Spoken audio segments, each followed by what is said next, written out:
No terceiro dia, houve um casamento em Caná da Galileia. A mãe de Jesus estava ali. Jesus e seus discípulos também haviam sido convidados para o casamento. Tendo acabado o vinho, a mãe de Jesus lhe disse: eles não têm mais vinho. Respondeu Jesus: que temos nós em comum, mulher? A minha hora ainda não chegou. Sua mãe disse aos serviçais: façam tudo o que ele lhes mandar. Ali perto havia 6 potes de pedra, do tipo usado pelos judeus para as purificações cerimoniais. Em cada pote cabiam entre 80 e 120 litros. Disse Jesus aos serviçais: enchem os potes com água. E os encheram até a borda. Então lhes disse: agora levem um pouco ao encarregado da festa. Eles assim fizeram. E o encarregado da festa provou a água que fora transformada em vinho, sem saber de onde este viera, embora o soubessem os serviçais que haviam tirado a água. Então chamou o noivo e disse: todos servem primeiro o melhor vinho. E depois que os convidados já beberam bastante, o vinho inferior é servido, mas você guardou o melhor até agora. Este sinal miraculoso em Caná da Galileia foi o primeiro que Jesus realizou. Revelou assim a sua glória, e os seus discípulos creram nele. Amém. Desde pequenos nós idealizamos, ou até mesmo dramatizamos, os casamentos. Crescemos vendo os álbuns de casamento dos nossos pais, as histórias que eles contam e recontam, até que finalmente chega o dia esperado, especialmente para as mulheres, o dia sonhado, tão planejado. E a maioria de nós sabe que a tensão nesse dia não é como em qualquer outra cerimônia ou outra festa, mas a tensão é grande, especialmente quando alguma coisa sai errado. E normalmente, especialmente o noivo e a noiva, agem de maneira comum.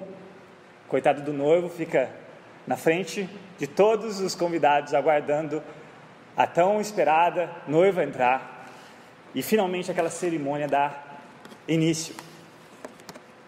As mesmas emoções claramente se aplicam ao pequeno casamento em Caná da Galileia, do texto que nós acabamos de ler. A celebração do casamento nessa cultura tinha uma implicação ainda muito maior do que a nossa. A celebração do casamento era o dia mais importante na história da vida de alguém, especialmente para os familiares, tanto do noivo quanto da noiva. E ao invés deles terem a lua de mel, que comumente nós temos, eles tinham uma festa que durava no mínimo 7 dias. Imaginem a responsabilidade de organizar uma festa de 7 dias e de todas as pessoas envolvidas naquela cerimônia. Imagina a responsabilidade de quem estaria diante dos detalhes que aquela festa exigia. E na festa do casamento dessa cultura judaica, eu não sei se vocês perceberam na leitura desses 11 versículos, mas pelo menos, dependendo da tradução que você tem, 5 vezes a palavra vinho vai aparecer. Pelo menos na NVI são 5 vezes. Mas esse item, esse elemento, o vinho, era de tamanha importância que, se ele faltasse, o noivo poderia receber um processo judicial da noiva. Porque não era simplesmente um elemento que as pessoas iriam tomar, mas era um elemento que trazia o peso da hospitalidade. E para essa cultura, como nós já vimos, é algo que eles levavam muito a sério. Ele não podia faltar durante toda a festa, do início ao fim dela. Agora você percebe um pouco mais a tensão que envolve essa conversa de Jesus com a sua mãe.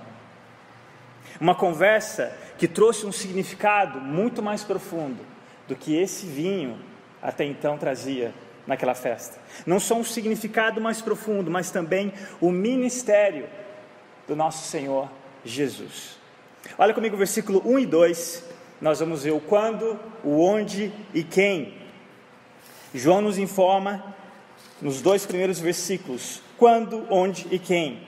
No terceiro dia houve um casamento em Caná da Galileia, a mãe de Jesus estava ali, Jesus e seus discípulos também haviam sido convidados para o casamento. No terceiro dia, 2 dias depois que Jesus teve aquela conversa com Natanael, uma das mensagens que nós já tivemos nessa série de mensagens, de conversas de Jesus. Então, 2 dias depois dessa conversa com Natanael, e possivelmente essa Caná da Galileia, exatamente a cidade desse discípulo, a cidade de Natanael.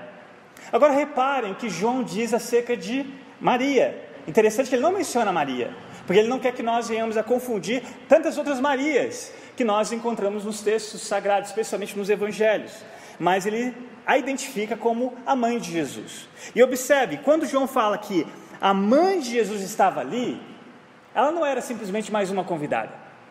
Isso indica que os noivos provavelmente eram parentes de Maria e consequentemente parentes do próprio Cristo. E não só isso, que Maria estava envolvida na organização daquela festa, porque a informação que nós recebemos dela aqui, desse problema do vinho acabando, era só para os bastidores, era uma informação só daqueles que estavam por trás da organização dessa festa. Também somos informados que Jesus havia sido convidado, juntamente com os seus discípulos, aqui até então pelo menos 6 deles, João, Filipe, vou falar na ordem, dos irmãos, Pedro, André, Tiago e João, Filipe e Natanael. E nós somos informados de um problema. Olha o versículo 3. Tendo acabado o vinho, a mãe de Jesus lhe disse: eles não têm mais vinho. Vemos então o início dessa conversa de Jesus. Aqui nada menos do que com a sua própria mãe. E ela apresenta um problema. Ela apresenta algo que sem dúvidas não ia passar despercebido. Aquilo que até então era dos bastidores ia ser revelado a público. Naquela circunstância embaraçosa, com a falta do principal elemento da festa, Maria leva o problema para Jesus, como se estivesse pedindo para que ele fizesse alguma coisa, pois o pior estava para acontecer. Estênio Márcios, um dos meus compositores favoritos, ele, na letra de uma de suas canções, ele traz de uma forma muito viva esse problema. Olha o que ele diz em sua música: mas de repente o que aconteceu, quase ninguém percebeu. O pai da menina, desesperado, leva a mão no rosto, semblante pesado, olhou para a filha dançando risonha, pensou no vexame, tristeza e vergonha. O vinho acabou. Será que o sorriso? Será que os sonhos? Será que essa festa tão linda acabou? Notem que João nos informa no versículo 11 que este seria o primeiro sinal miraculoso de Jesus. Se coloquem um pouco no lugar de Maria. Imagine essa mulher que ouviu, experimentou, viu uma ação sobrenatural de Deus, desde a concepção do seu filho. Ela educando aquela criança, uma criança, a única, até hoje, sem pecado. Imagine desde quando o anjo anunciou a Maria a missão dessa criança. Imaginem, até então é interessante que o próprio texto nos diz que esse era o primeiro milagre de Jesus. Até então, não só uma vida de anonimato, nesses 30 e poucos anos, mas nenhum milagre até então. Imagina a expectativa de uma mulher que guardava todas essas coisas no coração e refletia. Imagina a expectativa dela que talvez ali Jesus, com esses 6 discípulos, essa é a hora dele manifestar de maneira pública, de começar essa missão que havia incumbido somente a ele, de ser o salvador do seu povo.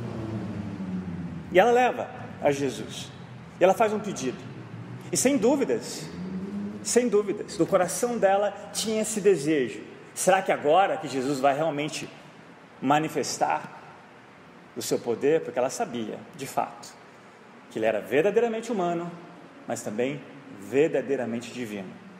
Mas observem a resposta inesperada de Jesus do versículo 4, diante do pedido de sua mãe. Olha o versículo 4. Respondeu Jesus: que temos nós em comum, mulher? A minha hora ainda não chegou. Interessante que João não só mencionou o nome dela, mas aqui Jesus também faz questão de não chamá-la de mãe. Ele a chama de mulher. Em outra versão, você vai encontrar a palavra senhora. Jesus em nenhum momento está sendo rude. Ele está tratando com respeito. Mas a resposta dele vai revelar não só quem ele é diante dessa mulher e a posição que essa mulher deve ter até então, que talvez nessa pressão, nessa tensão, ela esqueceu do lugar dela. João no capítulo 19, versículo 25 e 27, Jesus também faz a mesma forma. Da mesma forma ele a chama de mulher, ele não chama de mãe. Mas lembrem-se dessa passagem de João 19. Jesus está na cruz, o momento mais agonizante de toda a sua existência, o momento em que ele, o único ser humano, iria experimentar o abandono. Ele, o único ser humano, iria experimentar uma tristeza que você e eu jamais experimentaríamos. Jesus estava ali, e nem por isso ele esquece de sua mãe. E olha o que diz em João 19, o verso 25 a 27.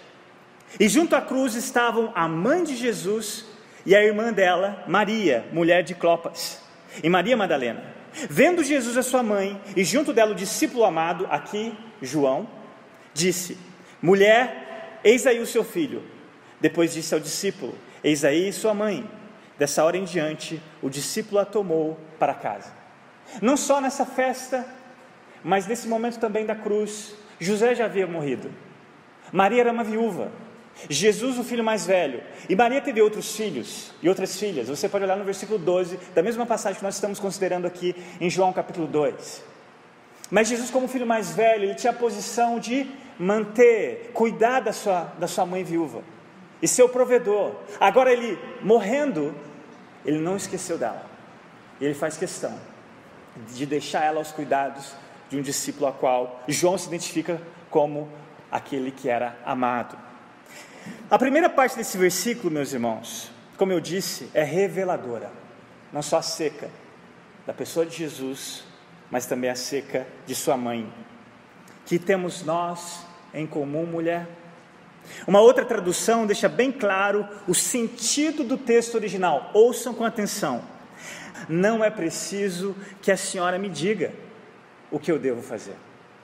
Maria precisava entender que agora Jesus havia assumido de maneira pública o seu ministério. Ele havia sido ungido pelo próprio Espírito Santo no seu batismo através de João Batista, e de maneira pública ele havia começado a sua missão. E Maria não poderia mais exercer a autoridade materna sobre a vida daquele homem. Pelo contrário, agora era a hora dela se submeter àquele homem, ao senhorio daquele homem. Olha as palavras deste comentarista, a beleza e a profundidade em apontar esse detalhe quando Jesus a chama de mulher. Abre aspas. Ele foi muito gracioso ao enfatizar como o uso dessa palavra, que Maria não devia mais pensar nele como sendo apenas seu filho, pois quanto mais ela o visse como seu filho, mais haveria de sofrer ao vê-lo sofrendo. Olha a segunda parte desse comentário. Maria devia começar a vê-lo como seu Senhor. Fecha aspas. Muito poderia ser dito nesse versículo, especialmente em relação às mães, que ainda não entenderam que seus filhos precisam crescer, que seus filhos precisam crescer, que eles vão assumir a idade adulta, que um dia eles vão sair de casa, e eles vão assumir a responsabilidade de uma casa. Eles não vão deixar de honrá-la como sua mãe, ou como seu pai. Isso é para a vida toda, enquanto você existir. Mas a sua autoridade sobre a vida deles cessa, porque isso é claro, na palavra de Deus. Quando o seu filho une em casamento legítimo com uma mulher, os dois passam a ser um só. E antes que isso aconteça, o que o texto nos diz? Ele deixa pai e mãe. E o deixar ali é emocionalmente falando, financeiramente falando, e sem dúvidas essa autoridade. Você como pai, como mãe, pode continuar exercendo a sabedoria que Deus deu a você. Ele será sábio se ouvir os seus conselhos, mas você jamais poderá exercer mais a sua autoridade sobre ele. E eu espero que vocês, como pais, o instruem no caminho que ele deve andar, para que a autoridade sobre a vida dos seus filhos seja a alegria de você e eu experimentarmos como pais, seja debaixo da autoridade de Cristo Jesus. A reação de Maria diante dessas palavras é formidável. Ela entende o significado delas. Ela se submete. Ela não só conhecia muito bem o seu filho, ela sabia que se alguém ali naquela festa poderia resolver essa situação embaraçosa, seria ele, mas ela se coloca no seu lugar. E quando Jesus usa essa segunda parte, a minha hora ainda não chegou, ele está trazendo o ápice do seu ministério, que é sua morte e ressurreição. Mas como assim? Por que Jesus traz esse contexto? Ele está dizendo, eu vou manifestar o meu poder. Inclusive, é interessante que ele acaba ouvindo, ele acaba transformando a água em vinho, nós vamos ver isso. Mas ele está deixando claro para ela, não é a minha hora. E aqui também a gente pode ver um adendo quanto à oração. Talvez seja o que for que você tem pedido a Deus. Não é no seu tempo, é no tempo dele. E nós sabemos que sempre ele diz não, ou sim, ou espere, mas é no tempo dele. Nós temos que ter essa submissão quando nós oramos.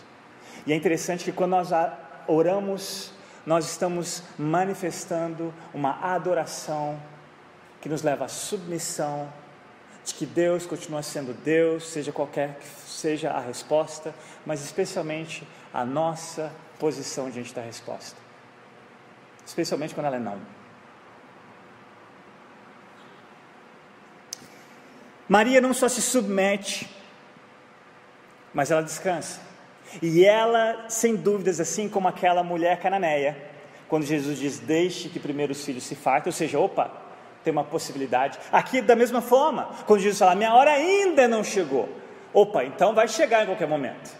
E ela confia o suficiente para dar uma ordem, e uma ordem que todo discípulo de Jesus precisa manifestar na sua vida, que é essa ordem que ela deixa clara no versículo 5. Sua mãe disse aos serviçais, façam tudo o que ele mandar.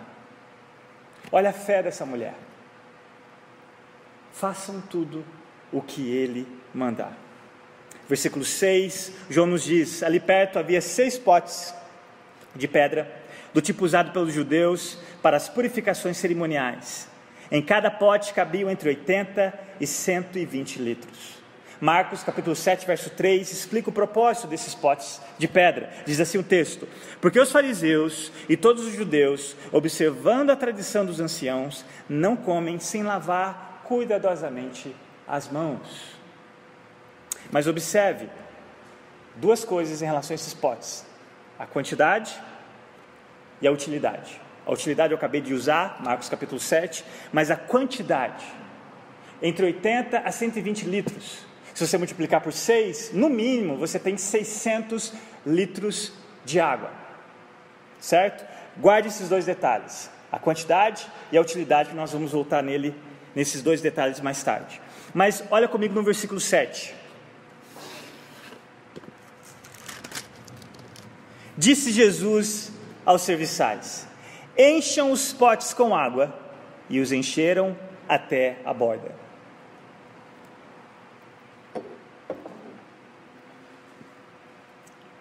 Versículo 8, então lhes disse, agora levem um pouco ao encarregado da festa. Eles assim fizeram.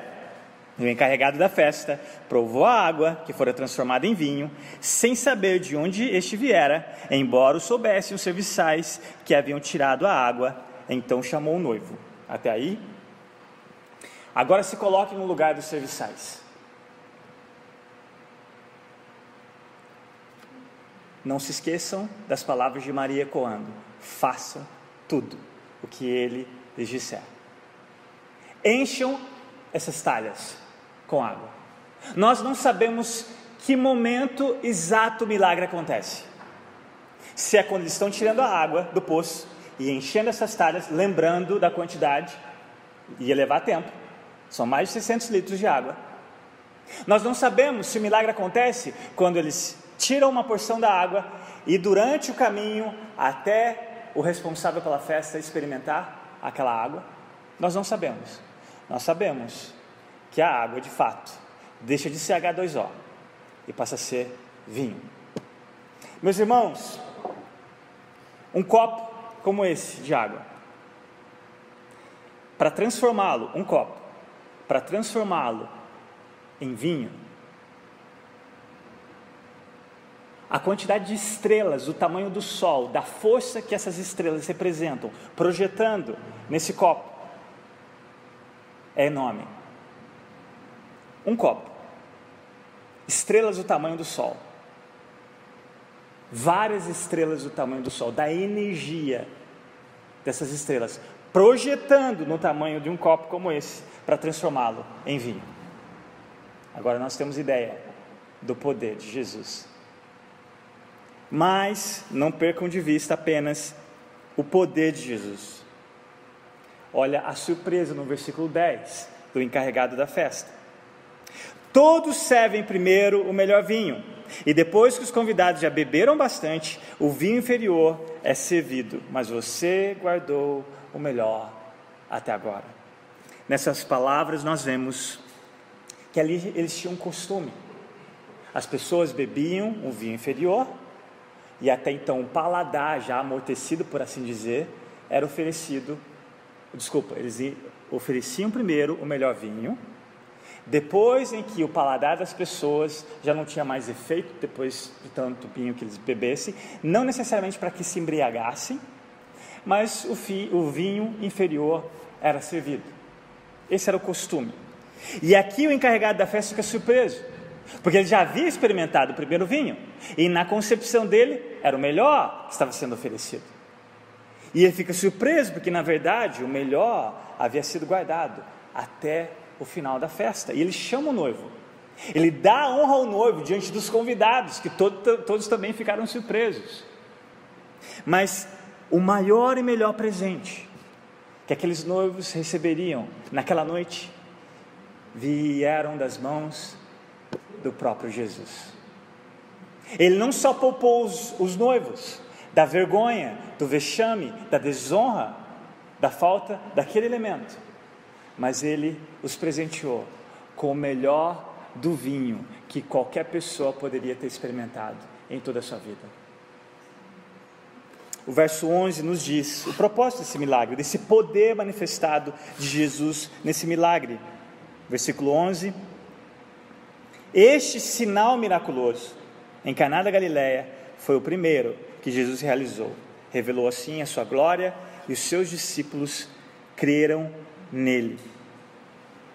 Voltando aos detalhes das talhas de pedra.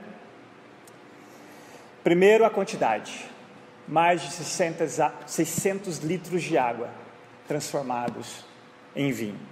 Essa grandeza nada mais é do que a grandeza da glória da pessoa pelo qual operou esse milagre. Esse era o intuito desse milagre: manifestar a grandeza, o poder da pessoa de Jesus. Mas também um outro significado muito importante, que Jesus faz questão, porque ele transformou a água em vinho. Um outro significado profundo, meus irmãos. Lembra do intuito, da utilidade dessas pedras? Ligado às tradições de purificação, especialmente da parte dos fariseus. Nada mais é do que a antiga ordem, do qual Moisés representava na lei. E agora Jesus, transformando essa água em vinho, ele traz essa nova ordem pelo seu evangelho. Olha que interessante, versículo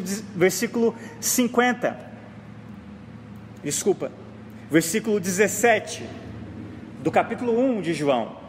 Pois a lei foi dada por intermédio de Moisés, a graça e a verdade vieram por intermédio de Jesus.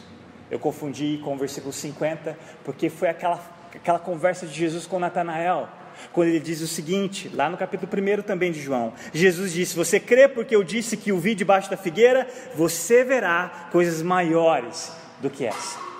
E sem dúvida, Natanael, naquele casamento, naquela cerimônia, viu e creu. E aquilo era só o começo das coisas maiores que Jesus iria realizar. Meus irmãos, eu quero caminhar para a conclusão, dizendo que nas Escrituras, assim como nessa cerimônia de casamento, o vinho simbolizava a alegria.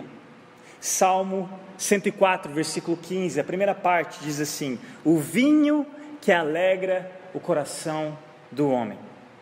Para a mente do judeu, o vinho simbolizava a alegria, e é por isso que ele não podia faltar nas festas. É por isso que a falta dele era o mesmo ou sinônimo de tristeza. Na verdade, os rabinos tinham até um ditado contemporâneo. Eles diziam que sem vinho não havia alegria. Poderíamos até parafrasear a frase do pedido de Maria a Jesus: eles não têm alegria.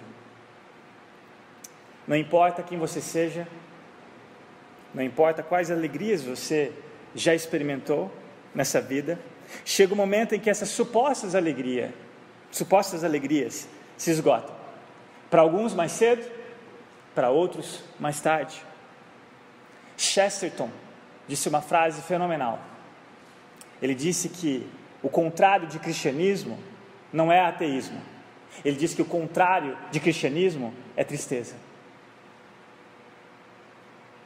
Meus irmãos, esse primeiro milagre de Jesus, ao salvar aquela festa de casamento, ele estava dizendo que ele é a verdadeira alegria, a única que o ser humano pode experimentar de fato. E a alegria que ele oferece, ela é abundante, ela começa aqui e jorra até a eternidade. É uma alegria alimentada por uma esperança que a melhor festa que nós ainda vamos celebrar ainda está por vir. Hoje à noite, ao celebrarmos a Santa Ceia, isso aqui é só um vislumbre do que nós ainda vamos celebrar. E não é em um local onde nós vamos estar flutuando. Não, vai ser quando o Filho de Deus, ao voltar, ele vai transformar, assim como ele fez na água, ele vai transformar todo o universo, especialmente esse planeta. E aqui nós vamos reinar com esse Cristo. Aqui nós vamos celebrar. Aqui nós vamos experimentar uma alegria que agora você está tendo porções. Uma alegria que ainda sofre com as circunstâncias da vida. Mas um dia nós vamos participar de um banquete onde nada, nem ninguém pode nos privar de uma alegria plena, completa, que nada que você já experimentou nesse mundo se compara. Meus irmãos, um dia o noivo virá. Um dia nós, como igreja do noivo, estaremos finalmente sem mácula. Finalmente esse grande inimigo que está em você, em mim, esse maldito pecado, que constantemente o bem que você quer fazer você não faz, mas o mal que você não quer você acaba fazendo. Um dia essa luta finalmente terá fim. E essa é a alegria que você e eu precisamos almejar. Essa é a alegria que um dia você e eu precisamos finalmente clamar que ela chegue. Um dia onde finalmente nós iremos ver a Deus. Um dia finalmente nós vamos poder pegar a nossa coroa, de todo o galardão que ela representa, e colocar aos pés daquele cujo mérito é devido, dessa coroa que você tem. Apocalipse capítulo 19, versículo 9. E o anjo me disse: escreva, felizes são os convidados para o banquete do casamento do Cordeiro. E acrescentou: essas são as palavras verdadeiras de Deus. felizes, bem-aventurados são os convidados para o banquete do casamento do Cordeiro, onde finalmente Jesus, o noivo, encontrará a sua noiva sem mácula. Será que você tem essa expectativa? Será que você tem essa esperança? Essa alegria começa com a obediência. Façam tudo o que Ele mandar.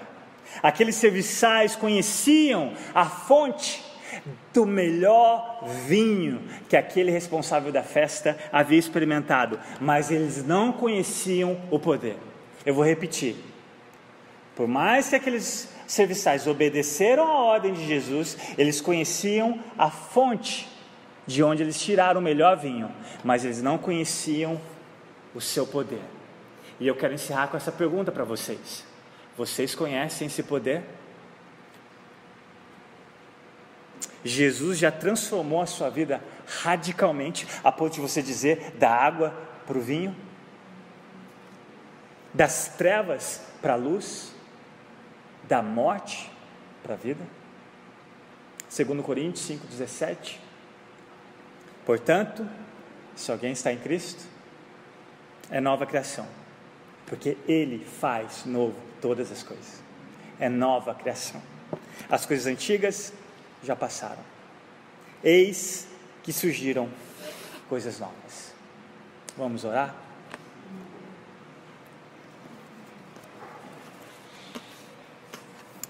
Pai, nós queremos te agradecer pela tua palavra, queremos te agradecer por mais uma vez aumentar não só o nosso conhecimento, mas especialmente o nosso amor à pessoa maravilhosa do teu Filho Jesus. Te agradecemos pela oportunidade de não só conhecermos também, mas da condição que nós precisamos do teu Espírito Santo, que é obedecer. Pai, nós te agradecemos pelo poder do teu Filho,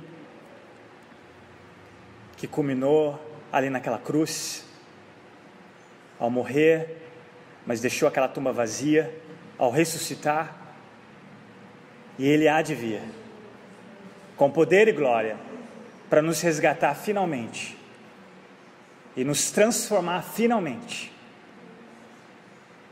em novas criaturas, nos dá o corpo que Ele teve e tem glorificado, mas acima de tudo sem pecado. Pai, nós te agradecemos porque a nossa alegria não se encontra em comida ou nem em bebida ou nem em nada que nós possuímos nessa vida, mas a nossa alegria se encontra tão somente na pessoa maravilhosa do teu Filho Jesus. Assim como foi dito na liturgia, que as nossas vidas, Senhor, possam manifestar essa alegria, não pelo que temos, não pelo que somos, mas pelo que Ele é, pelo que Cristo é, e que Ele seja realmente Senhor, Salvador nas nossas vidas, e que Ele de fato venha transformar continuamente os nossos corações e nos levar a essa esperança de que um dia seremos finalmente como Ele é, e podemos dar a Ele toda a glória, todo o louvor dessa obra maravilhosa, desse maior e mais importante milagre que Ele fez, faz e fará, que é a transformação de homens e mulheres pecadores, merecedores da tua ira, merecedores da ira do Senhor, transformando esses homens e mulheres, adultos e crianças, em filhos teus, recipientes da tua graça, da tua misericórdia, do teu infinito amor, graças à obra dele naquela cruz. E nós te agradecemos, Pai, no nome dele. Amém.